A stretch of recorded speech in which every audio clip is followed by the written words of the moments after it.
कल्पना करा की संपूर्ण वर्षभराचे आर्थिक नियोजन, शेतीची दिशा आणि बाजारातील लाखो रुपयांची उलाढाल ही कोणत्याही आधुनिक तंत्रज्ञानाशिवाय ठरवली जात आहे. हां. म्हणजे सॅटेलाइट इमेजेस नाहीत, हवामान खात्याचे मॉडेल्स नाहीत, तर हे सगळं ठरतंय चक्क एका मातीच्या मडक्यावरील पापड आणि भज्यांच्या स्थितीवर. हो ना. ऐकायला एखाद्या विचित्र कथेसारखं वाटतं ना, पण हाच या परंपरेचा गाभा आहे.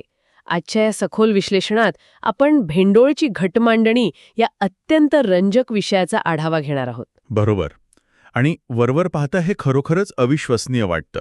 पण जेव्हा विदर्भ, खानदेश, मराठवाडा आणि अगदी मध्य प्रदेशातील लाखो शेतकरी या एका प्रक्रियेवर आपले डोळे लावून बसलेले असतात, अगदी. तेव्हा याकडे आपण केवळ एक विचित्र प्रथा म्हणून दुर्लक्ष करू शकत नाही. यामागे शेती, मानवी मानसशास्त्र आणि अर्थशास्त्राचा एक प्रचंड मोठा आणि गुंतागुंतीचा खेळ आहे. नक्कीच. एका बाजूला आपण आर्टिफिशियल इंटेलिजन्सच्या जगात जगत आहोत आणि दुसऱ्या बाजूला एक सुमारे 350 वर्ष जुनी गावाची परंपरा संपूर्ण कृषी अर्थव्यवस्थेला एका विशिष्ट दिशेने जायला भाग पाडत आहे. खरंय. मला सर्वात आधी हे समजून घ्यायचंय की ही घटमांडणी नेमकी आहे तरी काय. कारण बातम्यांमध्ये किंवा लेखांमध्ये जेव्हा याचा उल्लेख येतो तेव्हा फक्त त्या एका दिवसाचा इव्हेंट दाखवला जातो. आणि तिथेच खरी गल्लत होते. बहुतांश लोकांना असं वाटतं की अक्षय तृतीयेच्या आदल्या दिवशी कोणीतरी शेतात जातं, मडकं आणि धान्य ठेवतं आणि दुसऱ्या दिवशी सकाळी उठून अंदाज वर्तवतं. तसंच वाटतं बघायला गेलं तर. पण तसं नाहीये. ही कोणतीही एका रात्रीत उरकलेली किंवा अचानक केलेली कृती नाहीये. ही परंपरा जवळपास 350 वर्षांपूर्वी महान तपस्वी चंद्रभान महाराज वाघ यांनी सुरू केली होती. अच्छा. आणि आज त्यांचे वंशज ही परंपरा अगदी काटेकोरपणे पुढे चालवत आहेत. पण या प्रक्रियेचा खरा पाया गुढीपाडवा या सणापासून सुरू होतो. म्हणजे गुढीपाडव्यापासून? हो.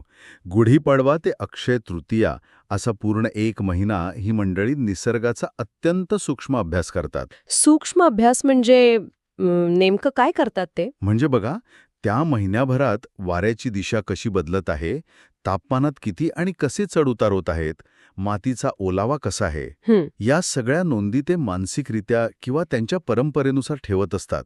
हा पूर्ण महिनाभराचा निसर्गाचा डेटा गोळा करण्याची त्यांची ती एक पारंपरिक पद्धत आहे. ओके. आणि त्या महिनाभराच्या अभ्यासाचा अंतिम निष्कर्ष काढण्यासाठी मग अक्षय तृतीयेच्या मुहूर्तावर सूर्यास्ताच्या वेळी ही प्रत्यक्ष घटमांडणी केली जाते.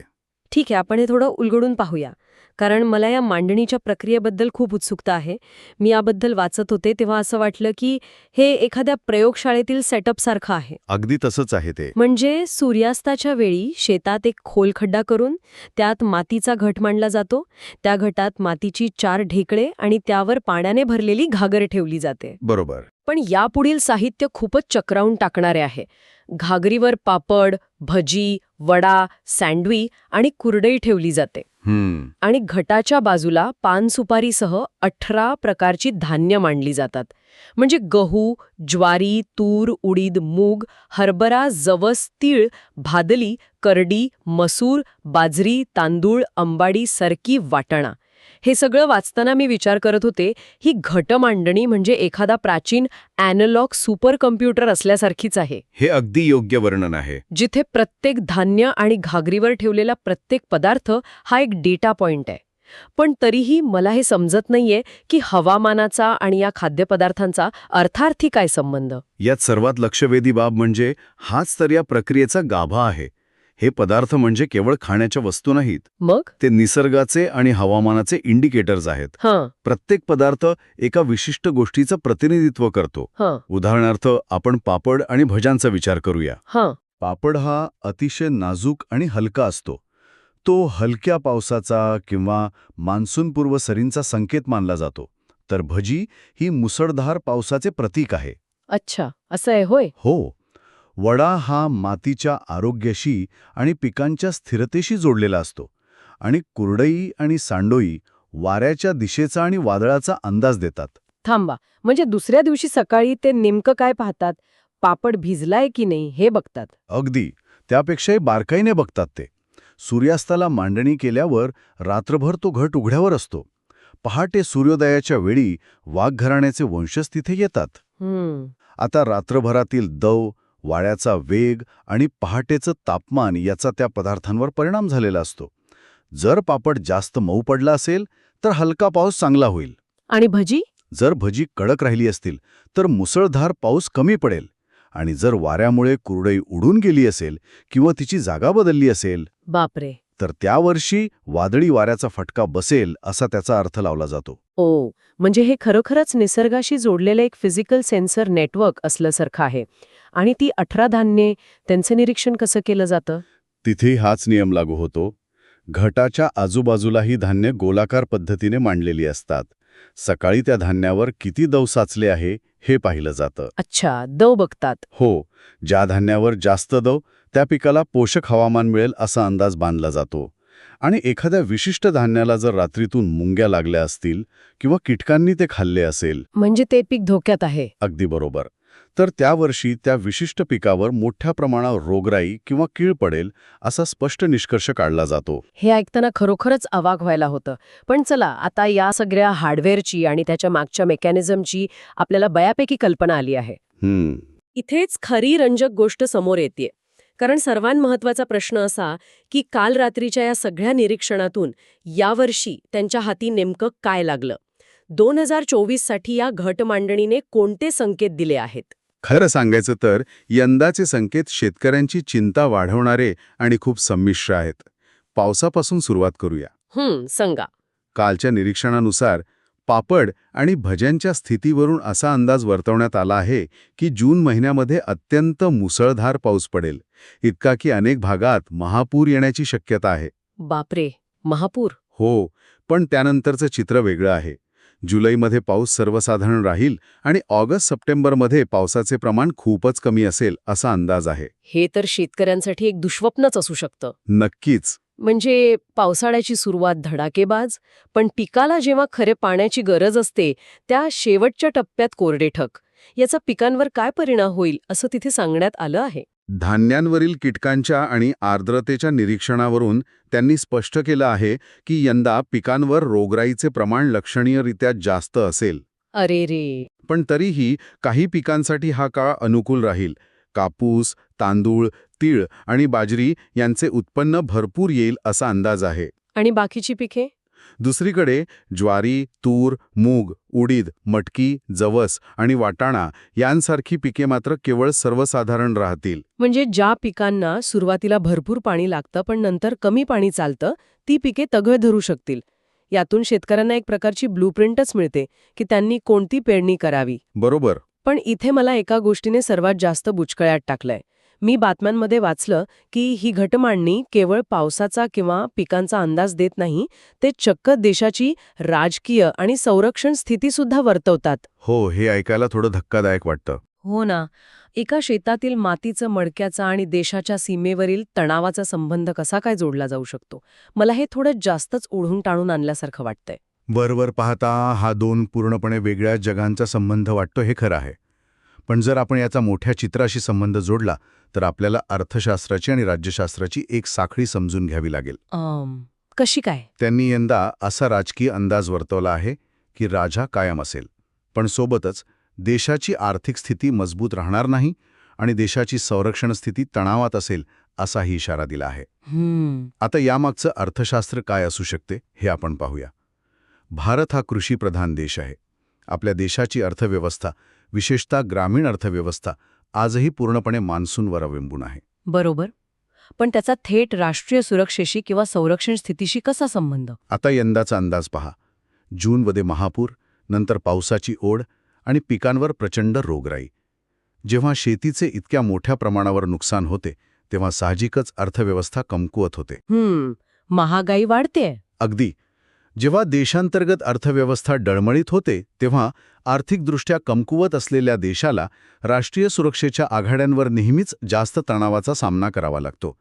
देशांतर्गत अशांतता असली की आंतरराष्ट्रीय सीमेवरही ताण येतो. अच्छा, म्हणजे तुम्ही म्हणताय की हा एका घटनेचा दुसऱ्या घटनेवर होणारा डॉमिनो इफेक्ट आहे. अगदी तसंच. कृषी उत्पन्नात घट, त्यामुळे आर्थिक अस्थिरता आणि पर्यायाने राष्ट्रीय सुरक्षेवरील ताण. हे खरोखरच तर्कशुद्ध वाटतंय. पण तरीही आपण फक्त एका अहवालाचे निष्कर्ष येथे मांडत आहोत. हो, हे लक्षात घेणं महत्वाचं आहे. आणि इथे एक गोष्ट मला ठळकपणे सांगावीशी वाटते की एबीपी माझासारख्या प्रमुख वृत्तवाहिन्या जेव्हा ही बातमी देतात तेव्हा ते स्पष्टपणे सांगतात की ते या अंदाजांचे कोणतीही वैज्ञानिक पुष्टी करत नाहीत. हो, तो डिस्क्लेमर देणं आजच्या काळात अगदी योग्य आणि आवश्यक आहे. कारण आधुनिक विज्ञानात प्रत्येक गोष्टीचा कार्यकारणभाव सिद्ध करावा लागतो. उपग्रह आहेत जे वादळाची दिशा अगदी अचूक ओळखतात.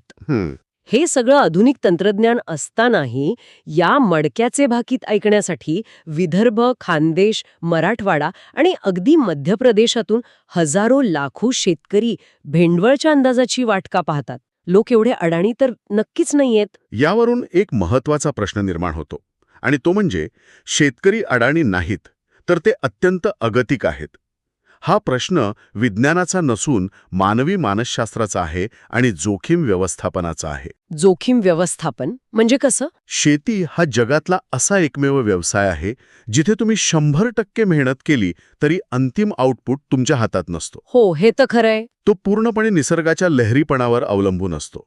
हवामान खात्याचे अंदाज अनेकदा चुकू शकतात, आणि ते चुकले तर शेतकऱ्याकडे दाद मागायला कोणतीही जागा नसते.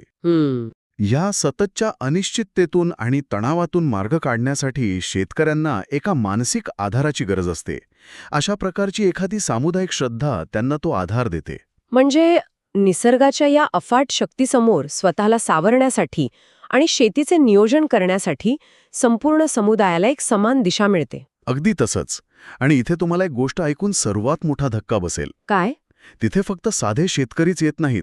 या घटमांडणीला आणखी कोणाची गर्दी असते याचा तुम्ही विचारही करू शकणार नाही. तिथे मोठ्या बियाणे कंपन्यांचे प्रतिनिधी देखील उपस्थित असतात. काय सांगताय? कॉर्पोरेट कंपन्यांचे प्रतिनिधी जे स्वतः लॅबमध्ये संशोधन करून बियाणे बनवतात, ते एका मडक्यावर आणि भजांवर विश्वास ठेवून तिथे गर्दी करतात. हां, ते त्या मडक्यावर विश्वास ठेवत नाहीत, ते त्या शेतकऱ्यांच्या विश्वासावर विश्वास ठेवतात. अच्छा. म्हणजे बघा, हे थोडं शेअर बाजारासारखं आहे. समजा घटमांडणीने सांगितलं की यावर्षी कापूस चांगला येईल. आता लाखो शेतकरी यावर विश्वास ठेवतात, त्यामुळे साहजिकच ते उद्या बाजारात जाऊन कापसाच्या बियाणांची मागणी करणार. बापरे. एका बाजूला आधुनिक विज्ञान आहे आणि दुसऱ्या बाजूला कॉर्पोरेट बियाणे कंपन्यांचे प्रतिनिधी एका 350 वर्ष जुन्या परंपरेच्या आधारावर आपला व्यवसाय ठरवत आहेत. हो ना. हा मानवी वर्तणुकीचा किती मोठा पुरावा आहे. म्हणजे शेतकऱ्यांचा कल कोणत्या पिकाकडे आहे हे त्या कंपन्यांना आधीच समजतं आणि त्यानुसार ते स्वतःचं उत्पादन आणि सप्लाय चेन ठरवतात. अगदी बरोबर. बियाणे कंपन्यांना मार्केट ट्रेंड ओळखायचा असतो. जर लाखो शेतकरी भेंडोळच्या अंदाजानुसार निर्णय घेणार असतील तर कंपन्यांसाठी ती घटमांडणी अंधश्रद्धा राहत नाही, तो एक मार्केट प्रेडिक्टर बनतो. खरंच हे सगळं खूपच डोळे उघडणार आहे. आपण आता या सखोल चर्चेच्या अंतिम टप्प्याकडे आलो आहोत. या विश्लेषणात आपण भेंडोळच्या घटमांडणीचं स्वरूप पाहिलं, 18 प्रकारच्या धान्यांची मांडणी समजून घेतली व आर्थिक तणावाचे अंदाजही आपण पाहिले. हो, आणि लाखो शेतकऱ्यांसह कॉर्पोरेट कंपन्यांचा या परंपरेवर असलेला विश्वास, या सर्व पैलूंचा आपण वेध घेतला. ऐकणाऱ्यांसाठी हा नक्कीच विचार करण्याजोगा मुद्दा आहे की हवामान खात्याचे अचूक सॅटेलाइट रिपोर्ट्स उपलब्ध असतानाही शेतीसारख्या अत्यंत जोखमीच्या व्यवसायात पारंपरिक ज्ञान आणि सामुदायिक श्रद्धेला आजही किती मोठं स्थान आहे. खरंय. पण या चर्चेच्या शेवटी या सगळ्याच्या भविष्याविषयी एक विचार करणं गरजेचं आहे. सध्या जगभरात हवामान बदलाचं किंवा क्लायमेट चेंजचं संकट उभं राहिलंय. हो, आता तर निसर्गाचे जुने नियमच बदलत आहेत. अगदी. निसर्गाचं चक्र झपाट्याने बदलत आहे. 350 वर्षांपूर्वी जेव्हा ही घटमांडणी सुरू झाली तेव्हा निसर्गाचं एक विशिष्ट तालबद्ध चक्र होतं. बरोबर. पण आता अशा या अभूतपूर्व बदलत्या हवामानात 350 वर्ष जुनी असलेली भेंडवळची ही निसर्ग निरीक्षणाची पद्धत काळाच्या कसोटीवर टिकून राहील का? की भविष्यात या घटाच्या अंदाजांनाही हवामान बदलाचा मोठा फटका बसेल? हा खरोखरच एक अनुत्तरित आणि अत्यंत रंजक प्रश्न आहे. ज्या निसर्गाच्या सूक्ष्म हालचालींवर ही परंपरा आधारित आहे, तो निसर्गच आता आपले नियम बदलत आहे. हा एक नवा विचार घेऊनच आपण आजचं हे सखोल विश्लेषण इथेच थांबूया.